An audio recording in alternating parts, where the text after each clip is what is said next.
EFL league cup thriller में Tottenham as ने Manchester United को 4-3 से हराया। लिवरपूल के खिलाफ सेमीफाइनल की तैयारी। दूसरे सेमीफाइनल में आर्सेनल का मुकाबला न्यूकैसल यूनाइटेड से होगा। टोटेनहम ने गुरुवार को stand in goalkeeper Fraser Forster की 2 भयावह त्रुटियों से बचकर मैनचेस्टर यूनाइटेड को 4-3 से हराया और 2008 के बाद से अपनी पहली ट्रॉफी के लिए ट्रैक पर रहते हुए लिवरपूल के खिलाफ लीग कप सेमीफाइनल में जगह बनाई। घरेलू टीम 3 पर मंडरा रही थी। डोमिनिक सोलंके के 2 और डेजन कुलुसेवस्की के 1 गोल के बाद लंदन में रोमांचक मुकाबले के 54वें मिनट में -0, लेकिन फोर्स्टर की गलतियों ने स्थानापन्न जोशुआ ज़िगज़ी और अमाद डायलो को 20 मिनट शेष रहते स्कोर 3-2 पर वापस लाने की अनुमति दी। उसके बाद यह एक तरफा यातायात था। यूनाइटेड पूरी तरह से शीर्ष पर था, लेकिन स्पर्स ने चौथा स्कोर किया क्योंकि सोन ह्यूंग-मिन ने एक कोने से नेट पाया और जॉनी इवांस के देर से किए गए गोल के बावजूद वे टिके रहे। 2 चरणों वाले सेमीफाइनल में टोटेनहम का सामना प्रीमियर लीग लीडर लिवरपूल से होगा, जबकि आर्सेनल का मुकाबला न्यूकैसल से होगा। स्पर्स बॉस एंज पोस्टेकोग्लू ने कहा कि उनकी चोट से जूझ रही टीम ने खुद को दर्द पहुंचाया, लेकिन अपने आक्रामक दृष्टिकोण का जोशीला बचाव किया। उन्होंने कहा, वहां बहुत अधिक आरामदायक होना चाहिए था, लेकिन इतना कहने के बाद भी मैं इस तथ्य से दूर नहीं रह सकता कि खिलाड़ियों के इस समूह ने हमें इससे बाहर निकालने के लिए इस समय अविश्वसनीय काम किया है।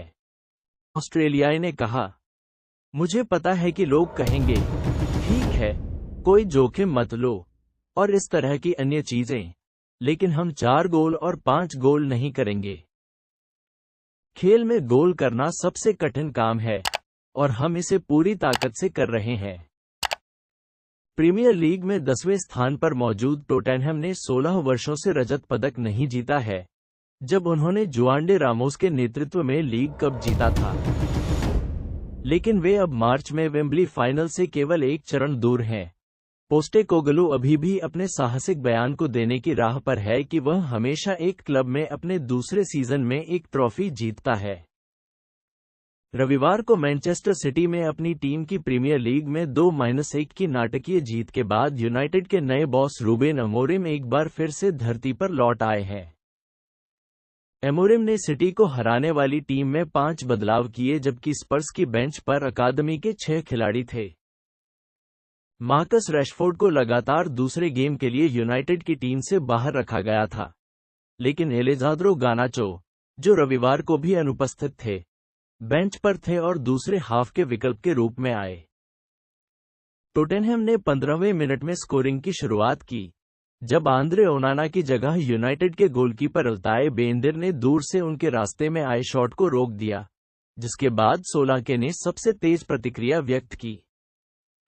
कुलुसेवस्की ने पुनः आरंभ के बाद टोटेनहम की बढ़त को दोगुना कर दिया, जब Lisandro Martinez James Maddison cutback से निपटने में असफल रहे, केवल गेंद को स्वीडन अंतर्राष्ट्रीय के पथ में मोड़ने में सफल रहे।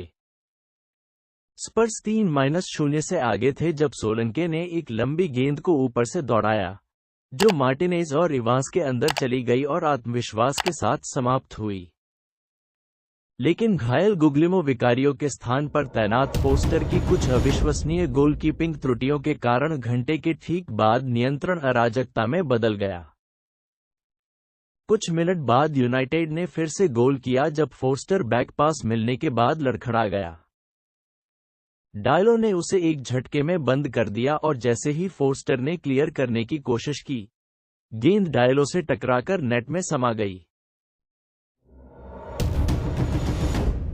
यूनाइटेड के पास और भी मौके थे, लेकिन इसके बजाय सोन ने 88वें मिनट में टोटेनहम को एक गद्दी दे दी।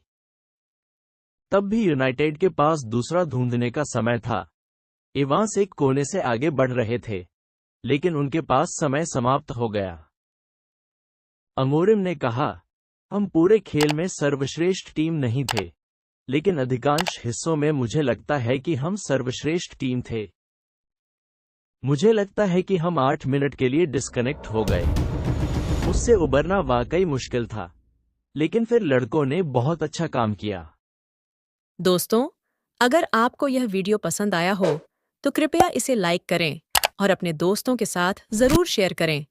अगर आपने अभी तक हमारे चैनल को सब्सक्राइब नहीं किया है, तो सब्सक्राइब बटन पर क्लिक करें ताकि आप हमारी नई वीडियोस का नोटिफिकेशन सबसे पहले पा सकें। साथ ही बेल आइकन को दबाना ना भूलें ताकि आप हमारे किसी भी नए वीडियो को मिस न करें।